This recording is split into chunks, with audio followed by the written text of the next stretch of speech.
Ikaw? Saglit lang siya nitong sinulyapan. Ako nga, pasensya ka na. Hindi ko na ipinadala kay Conrad ang sulat mo. Nakarating sila sa isang kanto. Sumakay ang lalaki sa motorsiklo. Sakay, dali! Naupo siya sa likuran nito. Sa gilid ng kanyang mata ay nakita niya mga humahabol sa kanilang mga tauhan ng kanyang kuya Vladimir. Kumapit ka! Utos nito. Pinasibad nito ang motorsiklo. Napayakap siya sa bewang ng lalaki upang hindi siya mahulog. Halos paliparin nitong motorsiklo palayo sa lugar na yon. Lumingon siya sa kanilang pinanggalingan. Nakita niyang sumakay sa kotse ang kanyang kapatid at si Constantine. Ganoon din ang mga tauhan ng kuya niya. Subalit pagkaraan ng ilang sandali muling nagsilabas ang mga ito sa sasakyan. Mukhang may problema dahil nakita niyang sinipa ng kanyang kuyang gulong ng bridal car. Huwag kang mag-alala, hindi nila tayo kaagad mahahabol. Tiniyak kong hindi nila mapapakinabangan ang kanilang mga sasakyan. Wika ng lalaking nagligtas sa kanya. Napatingin si Rebecca Marie dito. Wala sa sariling lalo na lamang niyang hinigpitan ng pagkakayakap sa bewang nito. Pinabagal ng lalaki ang takbo ng motorsiklo na matiyak na hindi sila nasundan ng mga humahabol sa kanila. Pinagtitinginan sila ng mga tao, ngunit hindi na yung mahalaga kay Rebecca Marie. Ang importante hindi natuloy ang kanilang kasal ni Constantine. Ang kailangan na lamang niyang isipin ay kung saan siya tutuloy ngayon nang hindi siya matutunton ng kapatid. Pagkatapos niyang tumakas sa kasal ay tiyak na hindi na siya maaaring umuwi sa kanila. Hindi niya alam kung paano haharapin ang galit ng kapatid. Hindi siya maaaring makituloy sa kanyang mga kaibigan. Kilala ng kapatid niyang lahat ng kaibigan niya kaya madali siya nitong matutunton. Kailangan makapagtago siya. Tiyak na hahanapin siya ng kapatid at ni Constantine upang ituloy ang kasal. Habang nag-iisip siya, hindi naman niya napapansin na papalabas na pala sila ng Maynila. Namalayan na lang niya na huminto ang motorsiklong kinalululanan nila sa tapat ng isang matayog na tarangkahan at magbusina. Nasaan na tayo? Naitanong ng dalaga. Pansamantalay dumito ka na muna sa amin. Tiyak na galit ang kapatid mo sa'yo ngayon kaya mas makabubuting huwag ka na munang umuwi. Sagot ng lalaki.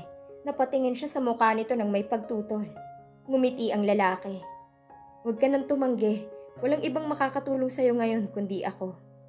Yun siguro ang dahilan kung bakit akong nakapulot sa sulat mo. Nito.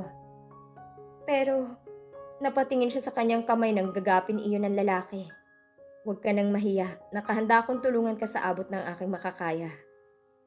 Bakit? Bakit mo to ginagawa? Hindi tayo magkakilala.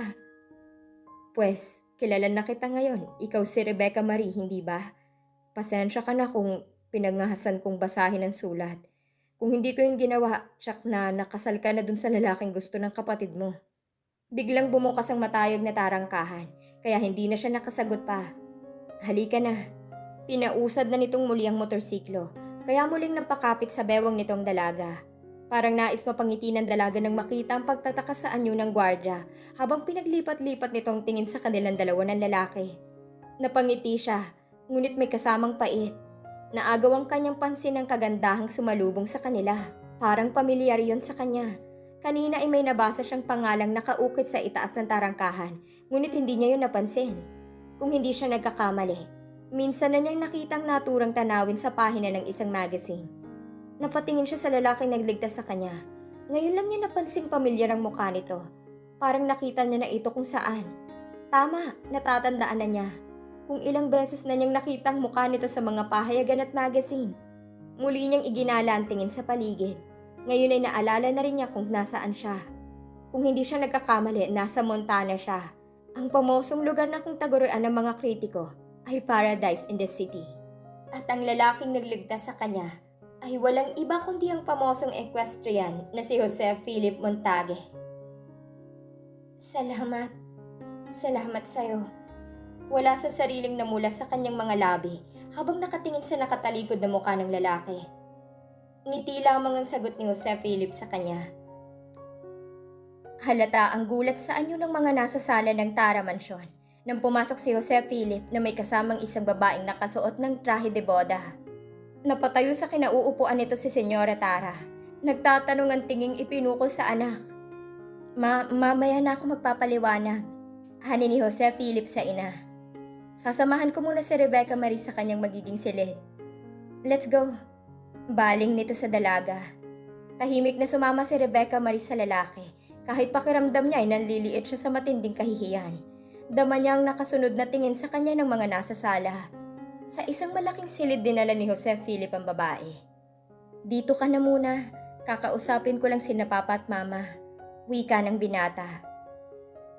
Wag na lang kaya. Nakakahiya sa kanila. Marami naman akong pwedeng puntahan," turan ni Rebecca Marie. "Akong bahala sa kanila. Mababait ang mga magulang ko," pagbibigay ng assurance ng binata. Hindi na lang kumibo si Rebecca Marie. "Siya nga pala, ako si Jose Philip," pagpapakilala nito. "Magmula ngayon ay dito ka na muna sa amin titira. Dito hindi na matutunto ng kuya mo. You can stay here for as long as you want." "Sobra naman yata yun, Jose Philip. Sapat na sa aking tinulungan mo ako upang hindi matuloy ang kasal kay Constantine. Maghahanap na lang siguro ako ng ibang matutuluyan," malumanay na tanggi niya. Hindi ako papayag na maghanap ka pa ng ibang matutuluyan kung pwede naman dito," giit ni Jose Philip. Patingkayad na naupo ang lalaki sa kanyang paanan at ginagap ang kanyang kamay. "Please, huwag mo nang tanggihan ng iniaalok kong tulong. Stay." "Pero, kailangan ko pa bang makiusap sa'yo para huwag ka nang umalis?" Anang binata habang nakatingin sa kanyang mga mata. "Pero, bakit? Bakit gusto mo kong tulungan?" Nanula sa kanyang mga labi. "Dahil alam kong yun ang kailangan mo ngayon. Kailangan mo ng tulong ko." Hindi nakakibo si Rebecca Marie dahil totoo naman ang sinabi nito. 2 kamay na ngayon ng lalaki ang kumukulong sa kanyang palad. "Ipangako mong hindi ka aalis. Kung ang pamilya kong pinoproblema mo, huwag ka nang mag-alala. Ako nang bahalang magpaliwanag sa kanila. Hindi ka nila papaalisin." Wika pa ng binata. Napatingin siya sa mga mata nito. Nakita niya doon ang sinseridad at ang taos-puso nitong hangarin na makatulong sa kanya. Dahil doon ay hindi na lamang siya kumibo pa. Siya na itong tinutulungan ng lalaki. Anong karapatan niyang tumanggi sa kabutihang loob nito? Waring nakahinga ng maluwag ang binata nang mahinuhang pumapayag na siya. Pinalaya na nito ang kanyang kamay at umunat sa pagkakatayo. "Babalikan na lang kita mamaya. Kakausapin ko lang sina Mama at Papa." Paalam nito, tumango si Rebecca Marie. "Huwag kang magtagal ha." Parang batang aniya. May ngiti sa mga labing tumango si Jose Philip. Nawala na ito sa pinto. Napahinga na lamang ng malalim ang dalaga. Makaraan ng may 15 minuto ay bumalik si Jose Philip sa silid. May ngiti sa mga labi nito.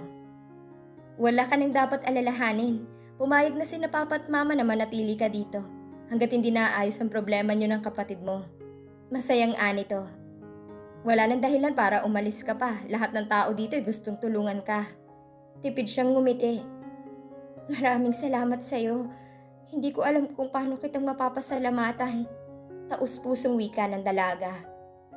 "Huwag mo na munang isipin kung paano ka makakabayad sa akin. Hindi pa naman ako naniningil eh." Pabirong sagot ng binata. "Pero ngayon pa lang ay gusto ko nang sabihin sa'yo. Maraming salamat. Baka kung ano na nangyari sa akin kung hindi ka dumating." "Well, you're welcome," nasabi na lamang ni Jose Philip. Iniabot nito ang dalang mga damit sa dalaga.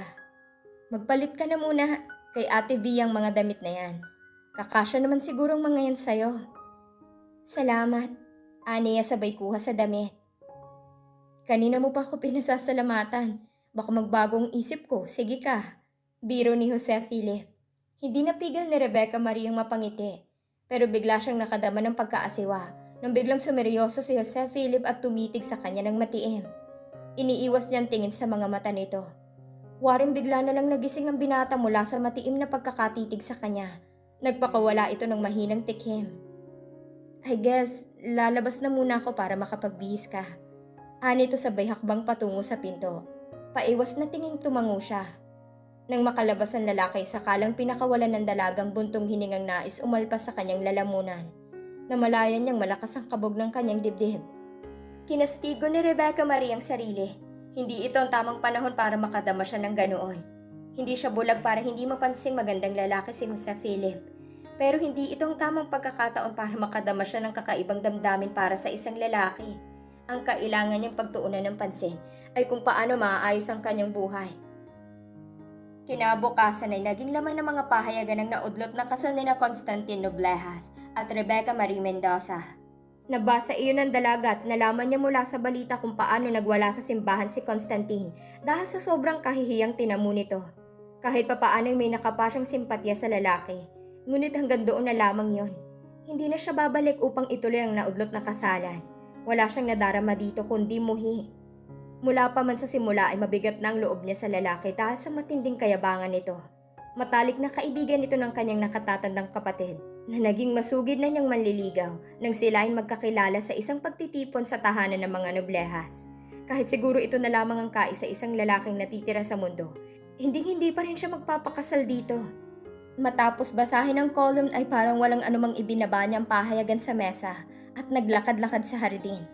Sila lamang ni Alexandra ang nasa mansyon kasamang mga katulong. Sina Victoria at Goldtray ay nagtungo sa doktor para sa check-up ni Victoria na nasa kabuuan na ang dinadalang sanggol. Si Maggie ay umalis kasama si Nikki kani-kanina pa. Sina Senyorita Tara at si Sir Lance ay kapwa nasa trabaho. Ganon din sina Jose Philip at ang esposo ni Alexandra.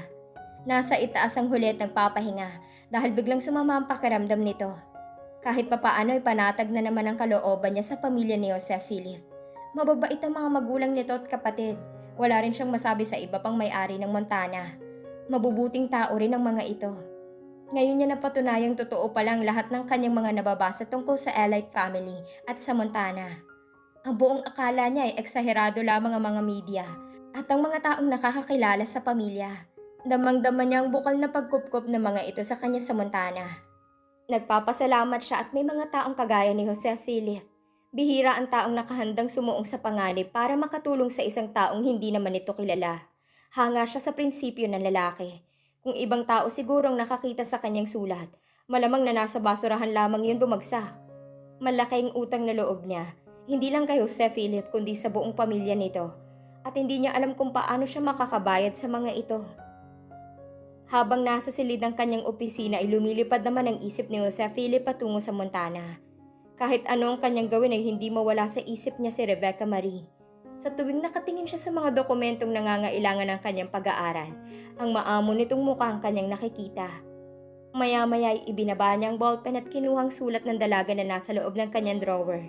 Hindi pa yun isinusoli sa babae. Binuklat niya yun at binasa.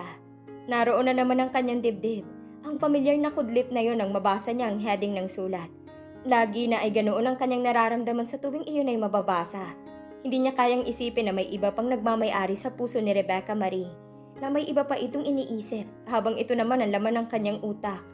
Muli niyang tinupi ang papel at isinilid muli sa drawer.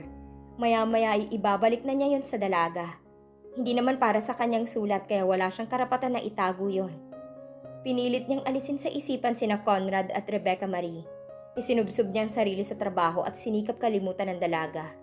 Bandang alas 12 ay umakyat siya sa penthouse para mananghalian. Meron silang katulong na siyang tagaluto at tagalinis doon. Malimit ay hindi naman sila nagkakasabay-sabay kumain. Kadalasan ay sila lamang ni Frances ang nagkakasalo sa hapagkainan at walang pagkakaiba sa araw na yon. Sila lamang ng dalagang naroon dahil may mahahalagang appointment ang iba pa. I read the daily kaninang umaga. Anak pala ng isang retired general at apo ng isang senador ang Constantino Blehas na yun? Wika ng dalaga nang kumakain na sila. So, casual na reaksyon niya. Umikot pa itaas ang mga mata ni Princess sa pagkadismaya. JP, hindi ka ba natatakot na baka bigla ka na lamang hulihin ng mga pulis? Bakit naman ako matatakot? Parang walang anumang aniya. JP, ikaw ang dahilan kung bakit galit na galit ang Constantine na yun. Nang dahil sa'yo, hindi natuloy ang kasal nila ni Rebecca Marie. Tsak na hinahanap na nila ngayon si Rebecca Marie at sa oras na malaman nila na ikaw ang dumukot sa kanya, tsak na hindi sila basta na lamang mananahimik. Tsak na ipapakulong ka nila dahil lumalabas na kidnapping ang ginawa mo. Princess, wala akong ginagawang masama para ipakulong nila. Malumanay na wika ni Jose Philip. Wala akong dapat ikatakot dahil ginawa ko lang ang tama. Pero hindi yun ang iniisip nila. Para sa kanila, isang krimen ang ginawa mo. Baka pinaghahanap ka na ngayon ng mga pulis. Pwes, nakahanda akong humarap sa kanila. Pumunta sila sa bahay at haharapin ko sila. Ano? Ganyan ka ba talaga kadesidido na tulungan ng babaeng yun? Na kahit ikapahamak mo pa'y baliwala sa'yo basta maisalba mo lamang siya? Napapantastiko ang ani ni Princess. Walang mali sa ginagawa ko, Princess. Naroon na ako. Para sa atin, tamang ginawa mo. Pero para sa kanila, sa kapatid ni Rebecca Marie at kay Constantine, isang malaking kasalanan na nagawa mo. Napahinga ng malalim ang binata. Sinalubong ang mga mata ng kausap. Walang mangyayaring masama sa akin, Princess. Trust me. Napailing ang dalaga. Hindi mo pa rin masasabi. Ako ang natatakot para sa iyo eh. Huwag kang matakot. Walang mangyayari sa akin. Natitiyak kong hindi nila ako nakilala. Sigurado ko rin hindi nila kami nasundan. Hanggang walang ibang nakakaalam na nasa atin si Rebecca Marie, ligtas kaming dalawa. Paniniyak ni Jose Philip. Ay naku, bahala ka na nga. Resigned na nasabi na lamang ni Princess at napailing. Ikaw nakakaalam naman kung ano mga makakapagpaligaya sa'yo eh. Sana lang ay tama ang ginagawa mo. At sana rin ma-realize ng kapatid ni Rebecca Marie na hindi tamang ginagawa niya para matapos ng problemang to. Huwag kang mag-alala pinsan dahil talagang masaya ako sa ginawa ko. Para sa akin sapat na yung dahilan para ilagay ko sa panganib ang buhay ko. Para sa isang babae. Makahulog ang sagot ni Jose Philip.